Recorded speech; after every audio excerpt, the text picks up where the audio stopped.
Hello and welcome back. स्वागत है आपका एक और नए वीडियो में। दोस्तों, आज की वीडियो में करने वाले हैं सॉन्ग ऑफ माई सेल्फ, जो कि आपका बिहार बोर्ड का इंग्लिश का चैप्टर नंबर 2 है। किससे है तो पोएट्री सेक्शन से है, ठीक है ना। किससे है तो पोएट्री सेक्शन से। इससे पहले हमने स्वीट टेस्ट लव नोट को पूरा ख़त्म किया था, उसका क्वेश्चन आंसर समरी और क्या क्या किए थे, क्वेश्चन आंसर किए थे, समरी किए थे उसका, और लॉन्ग आंसर क्वेश्चन था वो भी किए थे, और आपको ऑब्जेक्टिव भी किए थे, ठीक है ना। अगर आप ना देखें जाकर देख लीजिएगा, आप प्ले लिस्ट में भी चेक कर सकते हैं, आपको मिल जाएगा वीडियो, ठीक है। तो देखिए यहाँ पे मेरे पास पैकेज है, बाकी आपका बगल में शो करेगा, आप मिलाइए, ठीक है। और एक बात और, ये बहुत इंटरेस्टिंग पोएम है और इससे क्वेश्चन मतलब कि अच्छा क्वेश्चन मतलब धराता है, ठीक है ना। तो कॉपी निकाल लीजिए अपना, ठीक है, और नोट्स करते चलिए, ठीक है। और जो भी हम पढ़ा रहे हैं ना, वो वर्ड को यहाँ पे मिलाना है, ताकि ऐसा नहीं है कि सिर्फ मतलब यहाँ पे जो लिखेंगे मतलब लिखा हुआ है, मतलब थोड़ा सा इसको खुद से भी पढ़ना है, ताकि जब आप एग्ज़ाम देंगे तो आपका वर्ड वहाँ पे पकड़ा है, इसका मतलब पकड़ा है, ताकि आप बढ़िया से लिखिए, आपका अच्छा नंबर आए, ठीक है। और आसान में यहाँ पे मतलब यहाँ पे मेरे पास डिजिटल बोर्ड नहीं है कि यहाँ पे आपका बच्चा जैसा क्या करें, लाइन बाई लाइन क्या करें, यहाँ पे मार्कर से हम हाईलाइट करें, ऐसा नहीं है। आपको यहाँ पे दिखाई देगा, आपको खुद से पढ़ना है और क्या करना है, आपको नोट्स बनाना है, ठीक है। तो चलिए हम शुरू करते हैं। तो कॉपी निकाल लीजिए और लिखना शुरू करिए। आगे देखिए, आप पहला चैप्टर में, अच्छा पहला लाइन में क्या लिखना है, आपको लिखना है पोएम, ठीक है ना। पोएम क्या है, सॉन्ग ऑफ माई सेल्फ। अगर हम बात करें कि राइटर कौन है, फिर लिखना है राइटर का नाम क्या है वाल्ट व्हिटमैन, ठीक है। याद कैसे करेंगे इसको, याद तो आराम से हो जाएगा, क्या दिक्कत है। देखिए व्हिटमैन इसको तो बोलते हैं, ऐसे वाल्ट व्हिटमैन बोलते हैं। अगर आप याद करना चाहते हैं तो आप बोलिए वाइट मैन, यानी कि उजला आदमी गाना गाता है, यानी कि सॉन्ग मतलब होता है गाना। तो आप याद कर सकते हैं कि सॉन्ग ऑफ माई सेल्फ कौन लिखे हैं, तो वाल्ट व्हिटमैन, ठीक है। अगर हम बात करें इनका कि जन्म कब हुआ था बाबू, क्योंकि ये बहुत इंपॉर्टेंट चीज़ है, पूछता है कि जन्म कब हुआ था। 1819 ईस्वी में हुआ था, ठीक है ना, 1819 ईस्वी में। और कहाँ हुआ था, तो हुआ था आपका अमेरिका में हुआ था, ठीक है ना। इनका जन्म कहाँ हुआ था, अमेरिका में हुआ था, ठीक है। थोड़ा भी सर्दी है तो मतलब हो सकता है कि बीच बीच में खांसी हो जाए, तो माफ़ करिएगा, ठीक है। अगर हम बात करें कि इनका जब मृत्यु हुआ था कब हुआ था, तो 1892 में। ध्यान रखिएगा, इनका जन्म हुआ था 1819 में और मृत्यु कब हुआ था, 1892 में, ठीक है। अगर हम बोले अगर मतलब बात करें कि इनको क्या कहा जाता है, जैसे कि जॉन डन जो थे उनको कहा जाता है मेटाफिजिकल पोएट, तो इनको क्या कहा जाता है, पीपल्स पोएट, ठीक है ना। पीपल्स पोएट इनको कहा जाता है, पीपल्स पोएट। तो यहाँ पे क्वेश्चन में आ जाएगा कि बताइए कि इनमें से किनको पीपल्स पोएट कहा जाता है, जॉन डन, वाल्ट व्हिटमैन, या फिर दो और भी दे देगा क्या, डी.एच. लॉरेंस, या फिर कमला दास। किनको, तो आपको मारना है किनको, वाल्ट व्हिटमैन, ठीक है। पीपल्स पोएट उन्हीं को बोलते हैं। अगर हम जो मतलब क्या है, ये जो कविता है, एक कब प्रकाशित किया गया था ये वाला लिप्स ऑफ ग्रास, तो ये किया गया था आपका 1855 में। एक और इनका बुक है जो बहुत फेमस है, पूछता रहता है कि बताइए कि ड्रम टैप है जो किनका बुक है, तो आपका वाल्ट व्हिटमैन का। अगर हम पूछें कि ये प्रकाशित कब हुआ था, तो कब हुआ था प्रकाशित, तो हुआ था 1866 में, ठीक है। अगर देखिए, अगर हम बात करें कि स्वीटेस्ट लव नोट को किस प्रकार का पोएम है, तो आपका है लव पोएम। अगर हम बात करें कि जो सॉन्ग ऑफ माई सेल्फ है, ये किस तरह का पोएट है, पोएम है, मतलब पोएट नहीं, पोएम है, तो आपका है फ्री वर्स, ठीक है ना। इन्होंने मतलब कहने का मतलब क्या, कि ना इसमें कोई राग है, ना टोन है, ना कुछ भी नहीं है, ठीक है ना। नॉर्मल मतलब कि क्या है, कविता है, ठीक है। अगर हम टोटल बात करें कि इसमें टोटल लाइन कितना है, पूछेगा कि song of my self total कितना लाइन का था, तो 13 लाइन का था, ठीक है ना। ऐसे ही है तो बहुत बड़ा, मतलब कविता जो है बहुत बड़ा है, उसमें से मतलब क्या किया गया है, सिर्फ एक स्टैंजा उठाया गया है। जैसे कि अगर हम बात करें कि टोटल मतलब कि अगर हम बात करें बाबू कि जो सॉन्ग ऑफ माई सेल्फ है, ये जो मतलब कविता है टोटल कितना सेक्शन में है, तो ये आपका है 52 सेक्शन में, यानी कि 52 सेक्शन में है। उसमें से सिर्फ एक सेक्शन उठाया गया है जो कि 13 लाइन का है, ठीक है, ठीक है। अगर हम बात करें कि आगे बात करते हैं कि ये जो मतलब क्या है, ये जो कविता है किस चीज़ को दर्शाता है, तो अगर हम बात करें कि कविता का मतलब ऑल टू ऑल मतलब क्या है, और इसका मतलब दर्शाता क्या है, क्या मतलब है कविता का, तो अगर बात करें कि दर्शाता क्या है, तो मतलब ये आपका दर्शाता है क्या, एक वार को, मतलब कह सकते हैं मतलब वायलेंस या फिर कह सकते हैं लड़ाई को दर्शाता है, जो कि क्या है मतलब लड़ाई मतलब कि वर्ल्ड वार नहीं, मतलब अमेरिका में मतलब खुद सब कोई क्या कर रहे हैं, अपने में लड़ रहे हैं। किस लिए? तुम गोरे हो हम काले हैं, हम काले हैं तुम गोरे हो, और हम अगर काले हैं तो हम मतलब कि क्या है, मतलब हम काले नहीं, मतलब कि ऐसे ही लड़ाई हो रहा है कि तुम काले हो हम गोरे हैं, तुम काले हो ना तो तुम मतलब बेकार हो धरती पर, मतलब तुम जियो ही नहीं मर जाओ। हम गोरे हैं तो हम बहुत अच्छा हैं, हमको मतलब ईश्वर बहुत बढ़िया से बनाया है, और ईश्वर हमको मतलब कि बनाया है, तो यहाँ का रखवाला हम ही हैं, और मतलब कि हम सबसे सुपरस्टार हैं, हम गोरा हैं इसलिए, ठीक है ना। तुम काले हो, तुम्हारा यहाँ पे कोई अस्तित्व नहीं है, तुम मर जाओ, है ना, या फिर यहाँ से छोड़ कर चले जाओ, तुम्हारे यहाँ ये तुम्हारा धरती नहीं है, ठीक है ना। इस तरह से क्या है वहाँ पे क्या हो रहा है, लड़ाई हो रहा है। तो उसी के बारे में यहाँ पे क्या है ये पोएट हैं क्या किए हैं यहाँ पे, क्या किए हैं वो मतलब बताए हैं, ठीक है ना। अगर हम बात करें कि जब ये पोएम लिखा जा रहा था तो ये जो कवि थे कितने साल के थे? ये थे 37 ईयर्स ओल्ड, यानी कि 37 साल के। पूछेगा कि जब मतलब कि सॉन्ग ऑफ माई सेल्फ जब मतलब लिखा रहा था, ये जो कविता जब लिख रहे थे, तो उनकी उम्र उसमें क्या कितना थी, कितना था, ठीक है, तो 37 साल था, ठीक है। और इनको पीपल्स पोएट तो कहा ही जाता है, ठीक है।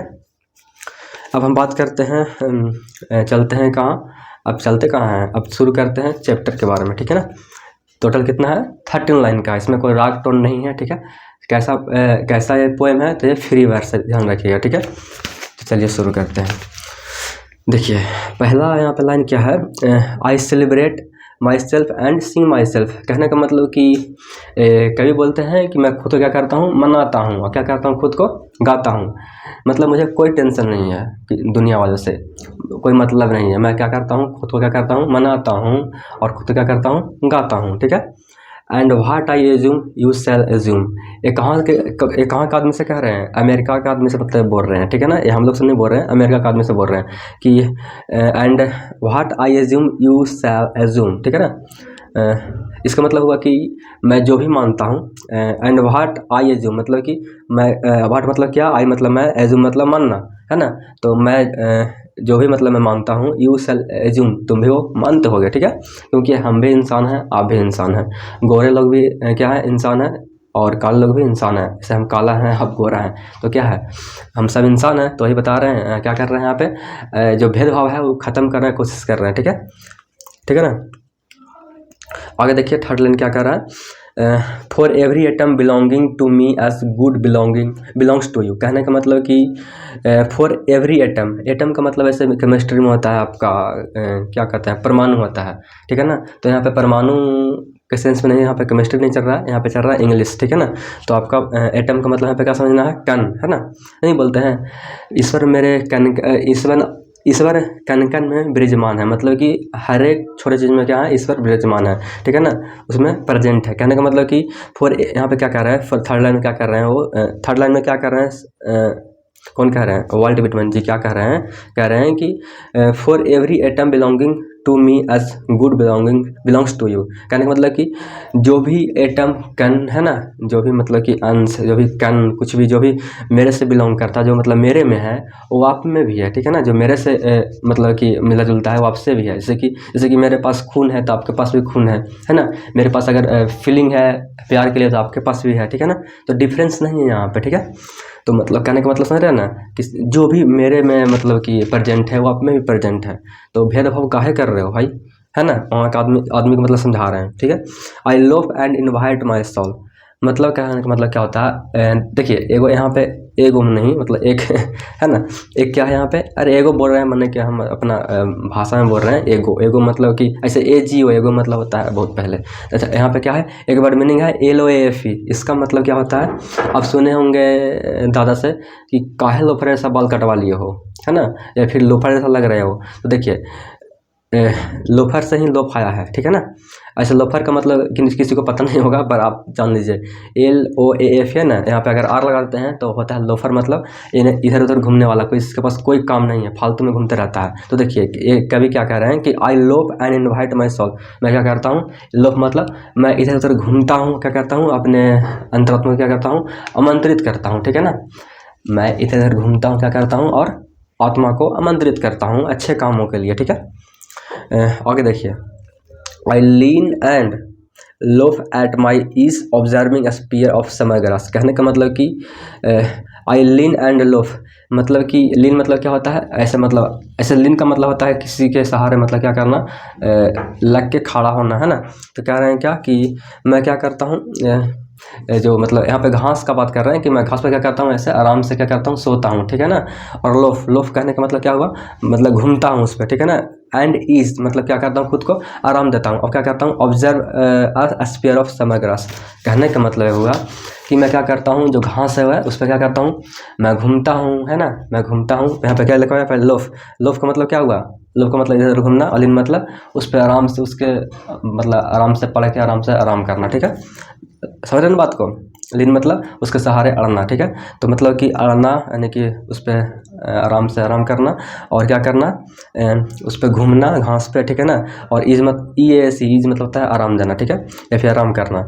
और क्या करता हूँ, observe spear of summer grass. Observe मतलब अवलोकन करना, मतलब क्या कह रहे हैं कि वो जो घास का जो नुकीला जो होता है ना, घास, अब घास मान लीजिए घास है, घास का क्या है, ये जो नुकीला भाग है ना, नुकीला भाग, इस पर क्या, इसको क्या करता हूँ, ऑब्जर्व करता हूँ, अवलोकन करता हूँ, महसूस करता हूँ, जो कह रहे हैं, ठीक है ना, यही कह रहे हैं।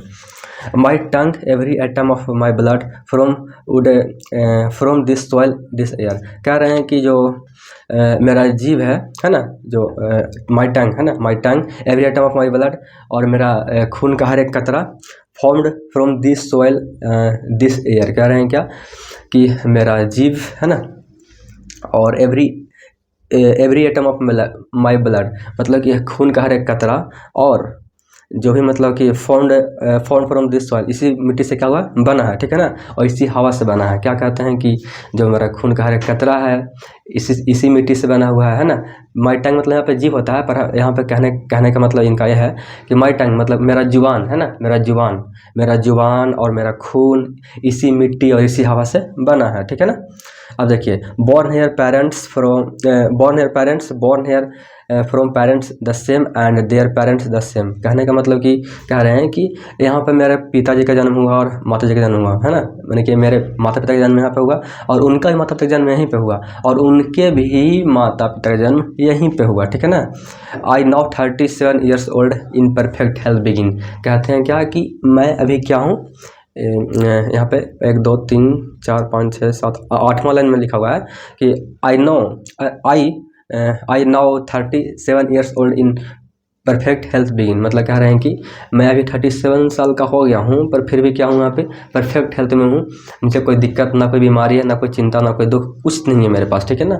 मैं अच्छे हेल्थ में हूँ, ठीक है। जैसे कि मेरे पास अभी खांसी हुआ है, तो उनके पास खांसी भी नहीं है, ठीक है ना। ठीक है। तो कह रहे हैं क्या कि मैं अभी मतलब अच्छे परफेक्ट हेल्थ में हूँ, ठीक है। आगे क्या है, होपिंग टू किस नॉट टू डेथ। कहने का मतलब क्या है, मैं ऐसा मतलब आशा करता हूँ। किज मतलब क्या होता है, किज मतलब क्या होता है, इसका मतलब कि कह सकते हैं कि संघर्ष टाइप का, ठीक है ना। नॉट टिल डेथ मतलब कह रहे हैं कि मैं खुद को ऐसा ही मतलब बनाए रखूँगा मृत्यु तक, ठीक है ना। मतलब कि जब मतलब मेरा मृत्यु होगा, तो मैं यही जवान अवस्था में रहूँगा, ऐसे ही जवान रहूँगा जब तक मैं मतलब कि मरूंगा, तब तक क्या करूँगा, इसी अवस्था में रहूँगा। मतलब मैं बूढ़ा नहीं होऊंगा। कहने का मतलब ये है कि मैं ऐसा आशा करता हूँ कि जब मैं मरूंगा तो मतलब इसी अवस्था में रहूँगा, ठीक है। Creed and schools in abeyance. देखिए यहाँ पे जो है ना, यहाँ पे जो ये लाइन है, ये थोड़ा सा क्या है, किस टाइप का लाइन है, थोड़ा सा क्या बोलते हैं इसको, वायलेंस टाइप का है ना, लड़ाई वड़ाई वाला मतलब बात है यहाँ पे लिखा हुआ। कह रहे हैं कि creed and schools in abeyance. Creed मतलब क्या होता है, जाति, है ना, एंड स्कूल्स यहाँ पे मतलब स्कूल्स का मतलब यहाँ पे स्कूल का मतलब यहाँ पे विद्यालय की बात नहीं हो रहा है, यहाँ पे मतलब बात क्या कर रहे हैं, मान्यता का बात कर रहे हैं, ठीक है ना। इसे स्कूल्स का मतलब विद्यालय बहुत सारा होता है, ठीक है ना, और एक तो होता है मछली का झुंड होता है, ठीक है। पर यहाँ पे हमको जो यहाँ पे समझना है, स्कूल्स का मतलब यहाँ पे समझना है मान्यता। तो कह रहे हैं क्या कि क्रीड मतलब जाति और, है ना, इस जाति और जो स्कूल्स इन एबियंस, इसको जाति और जो यहाँ पे जो मान्यता है, मैं क्या करता हूँ, इसको कुछ समय के लिए क्या करता हूँ, उसको छोड़ देता हूँ, ठीक है ना। मतलब कह रहे हैं वहाँ के आदमी से, ठीक है ना। कह रहे हैं क्या कि जाति और स्कूल को मतलब जाति को और मान्यता को अगर छोड़ते हैं, returning back while sufficed at what they are but never forgotten. कह रहे हैं कि ये जो मतलब आप लोग जितना लड़ रहे हैं कि हम गोरे हैं, काले हैं, हम इस धर्म के हैं, आप उस धर्म के हैं, कह रहे हैं कि आप जाति को और मान्यता को क्या करिए, थोड़ा सा साइड में रखिए। अबेंस मतलब कि उसका अनुपस्थिति कीजिए, मतलब उसको हटाइए, ठीक है ना। उसको हटा के आप मतलब retiring back while sufficed at what they यार, मतलब कि आप लौटिए कि आप मतलब कि रियल में आप हैं क्या, उस मतलब उस जीवन में लौटिए। ये सब छोड़ दीजिए, मान्यता को छोड़ दीजिए, धर्म छोड़ दीजिए, सब चीज़ मतलब छोड़ दीजिए, क्या करिए, लौटिए और खुद को देखिए कि आप क्या थे, ठीक है ना। और ऐसे मतलब ऐसा नहीं करिए कि बट नेवर फॉरगेटन, मतलब ऐसा नहीं कि पूरा पूरा छोड़ दीजिए, पर कुछ समय के लिए क्या करिए ना, आप क्या करिए कि उसको छोड़िए और क्या करिए, फ्री होइए और देखिए खुद को कि हम मतलब कि हमारा जीवन क्या है, कैसे जी सकते हैं, कितना मतलब अच्छा से मतलब ज़िंदगी काट सकते हैं बिना धर्म के, बिना कानून के, बिना कुछ भी के, है ना। ऐसा कह रहे हैं कि मतलब कि हम लोग रियल में हम लोग जैसा है वैसा बनिए। यहाँ पे आप किसी को बांटिए मत, किसी को सताइए मत, कहने का मतलब उनका यही है, ठीक है। अब देखिए, हार्बर फॉर गुड और बैड, कहने का मतलब है यहाँ पे हार्बर का मतलब होता है बंदरगाह होता है, आपको ही पता है, पर यहाँ पे हार्बर का मतलब मानना है आपका, यहाँ पे सोच समझना है क्या, क्या क्या सोच सकते हैं, यकीन करना या फिर मानना, ठीक है। ये कह रहे हैं क्या, I harbor good I harbor for good और बैड, मैं दोनों को मानता हूँ, किसको, अच्छाई को भी और बुराई को भी, ठीक है ना। I permit to speak at every hazard, यहाँ हजार्ड का मतलब होता है संकट, या फिर कह सकते हैं कोई समस्या, या फिर कोई बहुत बड़ा चीज़ मतलब जो कि बोलने लायक नहीं है ना, कोई विवादित चीज़ ऐसा कुछ करके, ठीक है। मतलब कह रहे हैं कि मैं दोनों को मानता हूँ, अच्छा को भी और बुरा को भी, और मैं परमिट मतलब कि मैं अनुमति देता हूँ खुद को, क्या, किस लिए, बोलने के लिए, हर एक हज़ार्ड पे, मतलब कि हर एक समस्या, हम हर एक संकट पे बोलने के लिए क्या करता हूँ, खुद को परमिट करता हूँ, अनुमति देता हूँ, ठीक है। Never without check with original energy, जैसे कि नेचर करती है ना, जैसे कि अब नेचर में क्या है, आपको भी हवा मिल रहा है, हमको भी हवा मिल रहा है, ठीक है ना। जितना आपको लाइट मिल रहा है सूर्य भगवान से, उतना भी हमको ही मिल रहा है। तो नेचर क्या है, फ़र्क नहीं करता है कि आपको लाइट कम देना है, हमको ज़्यादा देना है, ठीक है। जैसे कि नेचर क्या है, ओरिजिनल एनर्जी से क्या कर रहा है, हम लोग को एनर्जी दे रहा है। ओरिजिनल मतलब कि एनर्जी से, ओरिजिनल मतलब अब सूर्य क्या है, भगवान हम जिनको मानते हैं, तो क्या कर रहे हैं, वो सबको बराबर हक दे रहे हैं। उस तरह क्या कर रहे हैं, कह रहे हैं वर्ल्ड विटमैन, जैसे कि वो नहीं चेक करते हैं, जो नेचर है जो चेक नहीं करते हैं हम लोग को, अपना जो सर्विस है यानी कि सेवा देने में, जैसे वो चेक नहीं करते हैं, वैसे मैं भी मतलब चेक नहीं करता हूँ, ठीक है ना। मैं खुल के विरोध करता हूँ, खुल के क्या करता हूँ, खुद क्या करता हूँ, विरोध करता हूँ, खुल के क्या करता हूँ, बोलता हूँ, कहने का मतलब यही, ठीक है ना। एक बात और ध्यान रखिएगा, अगर हम बताए नहीं अभी शुरू में, अगर ये पूछेगा कि जर्नलिस्ट आखिर कौन थे, है ना, अगर पूछ लेगा कि जॉर्डन, वाल्ट विटमैन, और क्या, मनोहर गोवनकर, और भी दे दिए दो चार को नाम, तो पूछा है कि चारों ऑप्शन में बताइए कि जर्नलिस्ट कौन थे। तो वाल्ट विटमैन एक तरह के क्या थे, जर्नलिस्ट भी थे, ठीक है ना। इसको ध्यान रखना है, शुरू में बोलना भूल गए, ठीक है। तो देखिए ये चैप्टर आपको समझ में आ गया होगा, थोड़ा लंबा है पर आपको वही सही से समझ में आ गया होगा, ठीक है ना। इसके बाद हम करेंगे क्वेश्चन आंसर, ठीक है ना, और फिर इसके बाद क्या करेंगे, हम करेंगे ऑब्जेक्टिव करेंगे, ठीक है। इसका टोटल 4 वीडियो बनेगा। तो इस वीडियो में बस इतना ही। अगर ये वीडियो पसंद आई तो लाइक करिए, ठीक है ना और दोस्तों को शेयर करिए, ठीक है। थोड़ा खांसी है तो थोड़ा डिस्टर्बेंस हो, उसके लिए सॉरी, ठीक है। तो मिलते हैं अगले वीडियो में, तब तक के लिए जय हिंद।